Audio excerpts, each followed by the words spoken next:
Cette activité, tout d'abord, c'est de célébrer la joie de la naissance de notre Sauveur avec les enfants handicapés et les enfants vulnérables en général. Et ça nous permet aussi de montrer aux autres enfants non vulnérables ou non handicapés qu'ils sont différents, mais ils sont les mêmes. Ils ont tous le droit de vivre, le droit de jouir de la joie de Noël. Nous avons voulu coupler la Journée internationale des personnes handicapées avec la Noël pour montrer tout ce que nos enfants handicapés ont comme talent. On ne va pas les célébrer différemment. Ils sont tous enfants. Le Sauveur est né pour nous tous. Enfants handicapés ou non, nous avons les mêmes droits et nous avons les mêmes dignités. L'inclusion est un droit, mais malheureusement, il n'est pas connu. Et si nous voulons que demain, le Bénin soit une société véritablement inclusive, il faut que déjà, ceux qui ne sont pas handicapés, ils doivent savoir qu'il existe des enfants handicapés. Et les enfants handicapés doivent pouvoir être avec les autres enfants. Et pour que l'inclusion soit une réalité, il faut commencer par l'éducation inclusive. Et l'éducation inclusive, c'est de permettre aux enfants handicapés et aux enfants non handicapés d'apprendre et de grandir ensemble. Si déjà, depuis le bas âge, les enfants non handicapés sont confrontés à cette réalité, savent qu'il existe des enfants handicapés et que ça peut arriver à tout le monde, ils seront déjà plus enclins à l'acceptation de cette différence. D'abord, ils vont connaître cette différence, ils vont savoir que ça existe et ils vont savoir surtout que les enfants différents ont des droits et qu'il faut respecter ces droits. C'est une grande leçon que le service des Sœurs pour la promotion humaine est en train de nous donner. Parce que quand vous regardez bien, ce n'est pas les enfants qui marginalisent les enfants handicapés. C'est les grandes personnes qui marginalisent les enfants handicapés.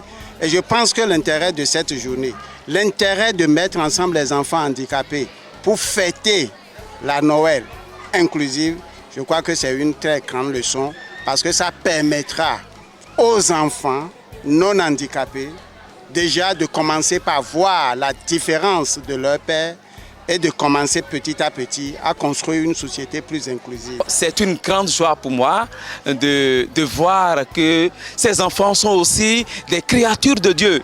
Et j'étais tellement ému lorsque les miens, en posant des questions, demandaient à savoir si ces enfants n'ont pas des choses contagieuses.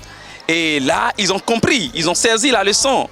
Ils ont compris que non, ils sont des créatures comme eux.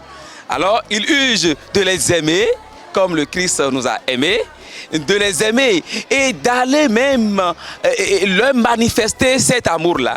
Et c'est ce que nous allons faire tout à l'heure. Tout à l'heure, vous allez voir, eux-mêmes, ils vont danser avec ces enfants, ils vont faire des jeux avec ces enfants. Alors, c'est une grande joie pour moi de fêter cette Noël avec ces enfants qui n'ont pas demandé à être tels, mais que la Providence a voulu que ce soit ça. Alors, comme je le disais tout à l'heure, pour se donner la paix, Dieu aime personnellement chacun de nous. Alors, il les aime également personnellement. En partant de la lettre pastorale de notre Père archevêque, qui est dans l'espérance, sauvegardons la création. Nous sommes partis de cette lettre pastorale pour choisir un thème pour notre Noël inclusive qui est « Vivons la Noël partage inclusive en protégeant notre environnement ». Alors là, nous avons scindé le thème en deux. Nous avons fait une communication sur l'inclusion pour montrer les droits des personnes handicapées, pour parler de la loi 2017 et de ces décrets, des mesures préférentielles dont doivent bénéficier les personnes handicapées. Et en même temps, nous avons parlé de la protection de l'environnement pour susciter cette promotion pour l'Église verte.